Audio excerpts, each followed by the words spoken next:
Hai semuanya, selamat datang di Dami Official, tempat di mana setiap drama menyimpan makna dan setiap konflik menyentuh kenyataan hidup kita. Cerita kali ini nggak sesederhana gosip tetangga.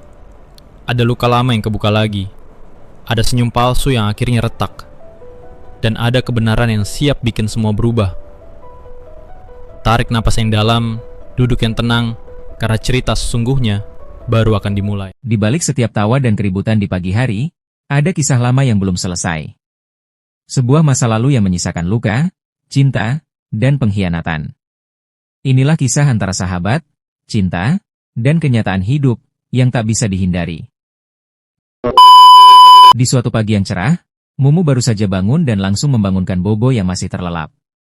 Setelah itu, Mumu pergi ke warung untuk membeli sarapan. Sementara itu, Isyaya juga baru bangun dan bersiap memasak. Namun sayangnya, dia lupa membeli gas malam sebelumnya. Terpaksa, Isyaya buru-buru keluar rumah untuk membeli gas. Dalam perjalanan, tak sengaja Isyaya menabrak Mumu yang sedang pulang membawa sarapan. Keduanya kesal dan saling menyalahkan. Dalam kekesalan itu, mereka pun memanggil Hoda masing-masing, dan adu mekanik tak terhindarkan. Maksud kau apa? Jadi, kau pikirnya kau aja yang bisa joget, ha?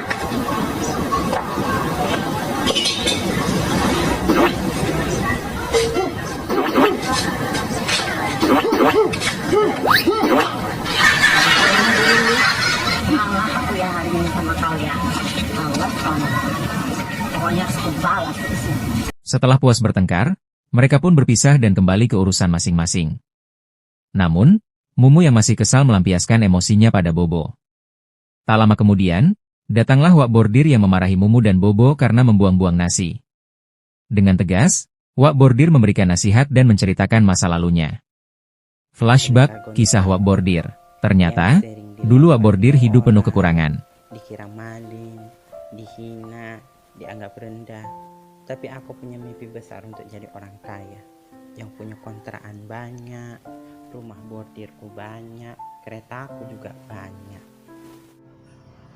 Nah, kalau yang di belakang itu, yang perempuan jelek, kurus, hitam, dekil, hidup lagi dia. Itu namanya Tati, partner membelungkunya dia. Kami sering kali bertengkar, cuma karena memperebutkan botol plastik dan kalah.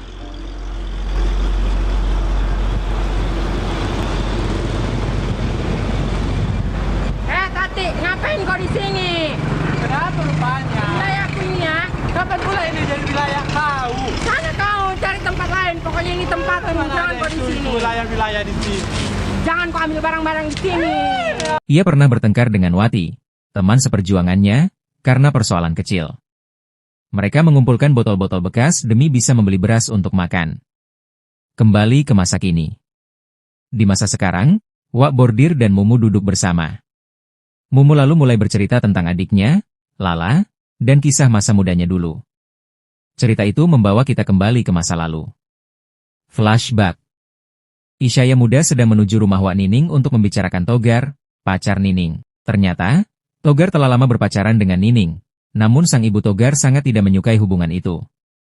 Suatu hari, Togar menjemput Nining untuk menonton. Isyaya pun ikut menemani. Setelah menonton, Isyaya pulang lebih dulu, memberi waktu untuk Togar dan Nining berbicara.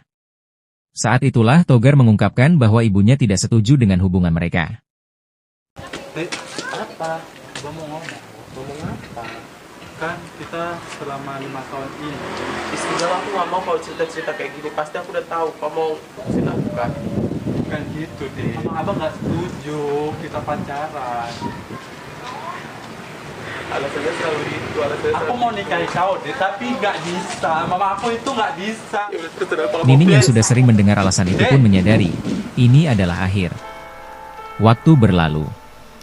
Tepat di malam Jumat Kliwon, Togar menikahi Isyaya, pilihan ibunya. Nining mengetahui kabar itu dari unggahan ibu Togar. Hatinya hancur. Sahabat yang ia percaya telah menikah dengan orang yang ia cintai selama 5 tahun. Kembali